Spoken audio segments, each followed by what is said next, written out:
Hey folks! After many years, I finally played Wages of SiN, the expansion pack of one of my most beloved FPSs from the 90s. SiN, which I previously covered on my channel. My expectations were quite moderate, because I didn't know much about this add-on from the 1999, except some details, and let me say it now, it's very good. The Studio 2015 made a very good work back then, taking some of the best aspects of the original game and added some nice cool stuff, such as new weapons and enemies. The story takes place some time after the end of the original campaign, where Alexis eludes Blade in that silly way, and then seems nowhere to be found. Now, the powerful mafia boss Gianni Manero wants to take control of Freeport City by exploiting the leftovers of SiN experiments, and leading then a plethora of new mutants and goons eager for cannoli.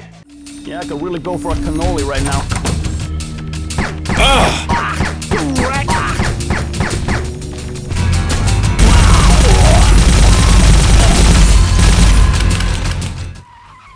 And this is the beginning.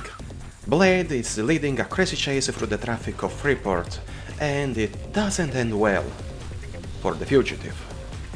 And soon after, he is contacted by Jesse and is sent to investigate a construction site where freaking mutants are probably the responsible of the workers' brutal deaths.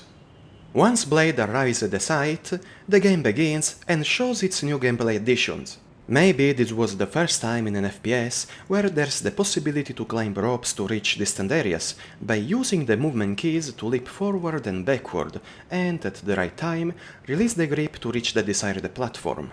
These ropes will be common in the first half of the game, and then there's the other good addition, the flashlight, that can be switched on and off from the inventory and will be vital in the many dark areas we'll have to explore. And luckily, there are many pickups to replenish the batteries, so it's very difficult to run out of power. The first levels of this expansion are set in these dark and spooky caves, teeming with new monsters, such as these attached to the ceiling that spit poison when Blade goes below them. Or the monstrous dogs that are pretty fast and difficult to eat, and these fat armed freaks that once killed will release spiders. I suggest to use the fists to kill them faster.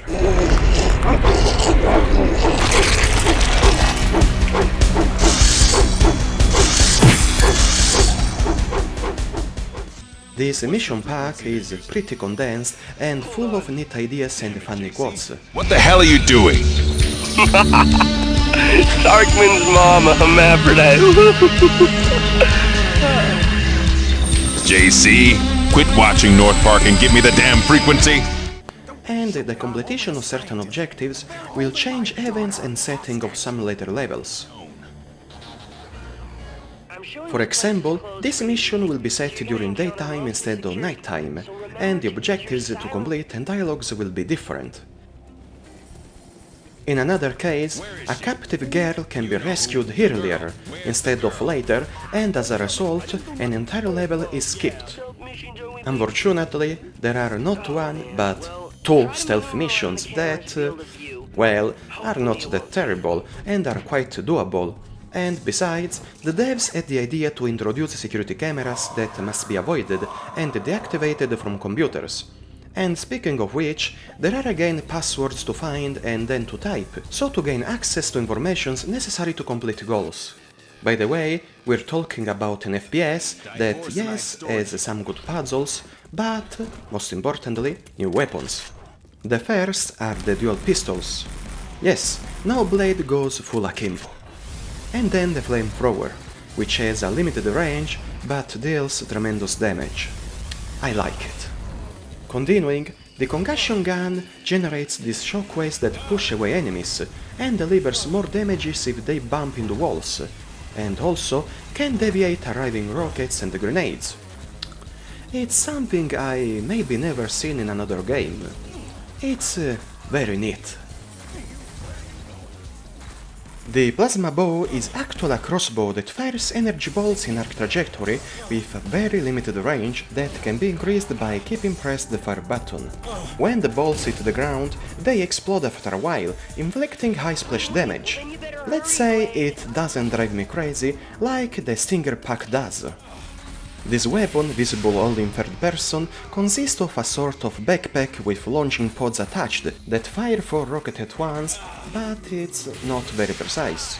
It's probably the most enjoyable new toy and a game changer against bosses, but beware using it in narrow places.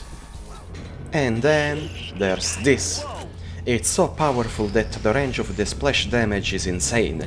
It's like a freaking nuke and available only near the end of the game. Whoa! Holy shit, man! Kick ass! Lastly, the guided missiles are not present in the single-player campaign, unfortunately, but only in deathmatches, and I discovered them only by using the cheats out of curiosity.